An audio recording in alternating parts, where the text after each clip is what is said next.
더불어민주당 김태년 원내대표가 행정수도 이전 문제를 다시 꺼내 들었습니다.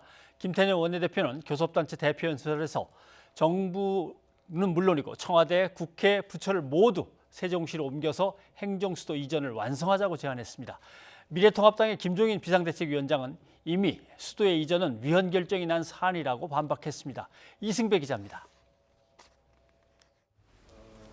행정수도 이전은 지난 2004년 노무현 정부 시절 추진됐습니다. 수도를 옮기는 문제를 두고 논란이 불거졌고 헌법재판소는 위헌으로 판단했습니다. 관습법에 어긋난다는 것이 핵심이었습니다. 우리나라의 수도가 서울인 것은 우리 헌법상 관습 헌법으로 정립된 사항이며 여기에는 아무런 사정의 변화도 없다고 할 것이므로 이를 폐지하기 위해서는 반드시 헌법 개정의 절차에 의하여야만 한다.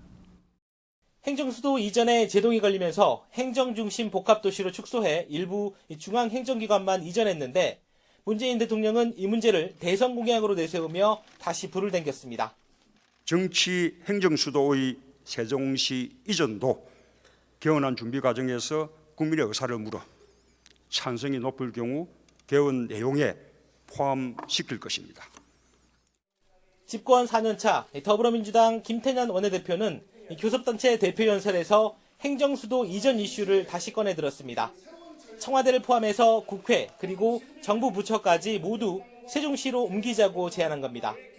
이를 통해 국가 균형 발전뿐만 아니라 서울 수도권 과밀화로 인한 부동산 문제까지 해결할 수 있다고 강조했습니다. 길거리 국장, 카톡 과장을 줄이려면 국회가 통째로 세종시로 이전해야 합니다. 아울러 더 적극적인 논의를 통해 청와대와 정부 부처도 모두 이전해야 합니다. 하지만 미래통합당 김종인 비상대책위원장은 이미 위헌으로 결론이 난 일이라고 일축했습니다. 헌법재판소 판결문에 의해서 그렇게 할 수 없다는 것이 이미 결정이 됐는데 이제 와서 헌법재판소 판결을 뒤집을 수는 없는 거 아니에요?